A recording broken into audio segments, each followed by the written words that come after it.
자, 그 전세도 급감을 했습니다. 역대 최저 수준입니다. 서울 전세 급감, 역대 최저 수준. 전세가 나쁜 거라니까. 서민들에게 고통을 주고 있는 거라니까. 전세를 없애야겠죠, 이렇게. 그 논리대로라면 그런 해석이 되기 때문에 논란이 된다라고 조간심을 쓰고 있습니다. 제 의견이 아니라. 그런데 공교롭게 7월 전세 물량이 역대 최저 수준으로 급감을 했습니다. 바닥을 쳤습니다. 전세값은 정반대로 고점을 찍고 있죠. 2011년 이후 최저 전세를 살고 싶어도 전세가 없다라는 겁니다.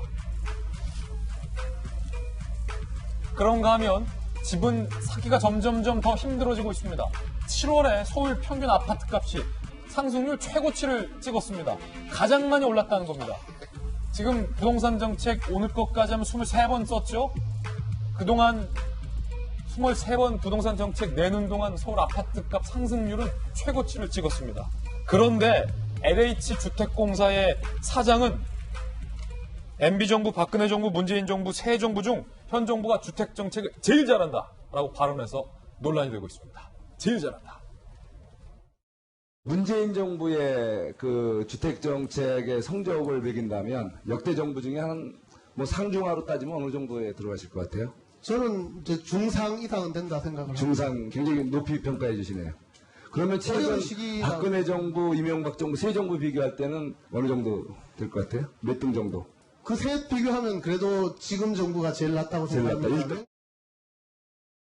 어떻게 보셨습니까? 네, 아마 국민들께서 평가를 하시리라고 생각합니다. 지금 문재인 정부의 여러 정책들을 보고 집권 여당의 행동을 보면서 공감 능력이 결여된다라는 지적들을 정말 많은 국민들께서 하고 계시고 여당 내의 일각에서도 우리 당의 공감 능력이 떨어진다라는 내용에 대해서 인지하고 있는 걸로 알고 있습니다. 현장에 조금만 나가보면 우리 정말 집 없고 힘없는 우리 국민들의 이 주거 불안정 문제 때문에 얼마나 고통을 받고 있는지에 대한 얘기는 충분히 알 거라고 생각이 되는데요.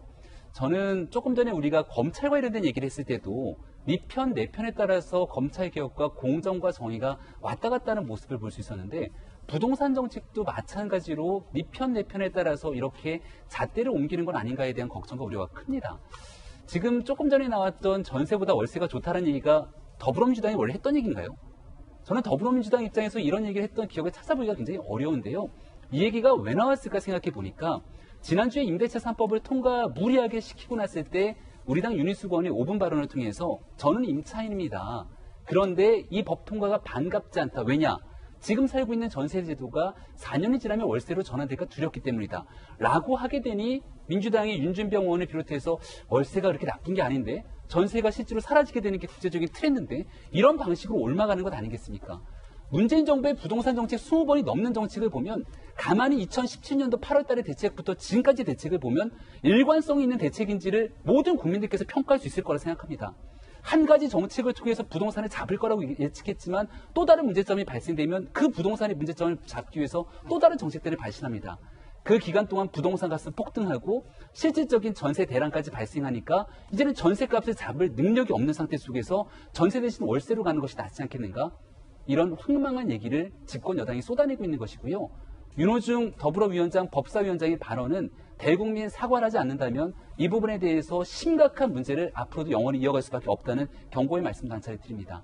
국민에 대해서 집의 노예로부터 벗어난다는 노예라는 표현을 쓰게 됐는데요. 이 비유의 차원에서도 대한민국 국민에 대한 국민적 모독 발언이라는 점을 다시 한번 강하게 경고 말씀을 드리는 상황이고 많은 국민들이 실제 살 수 있는 주거 안정과 주거 인전의 자유를 문재인 정부 들어서 완전히 망각했다라고 주장해도 과언이 아닐 겁니다.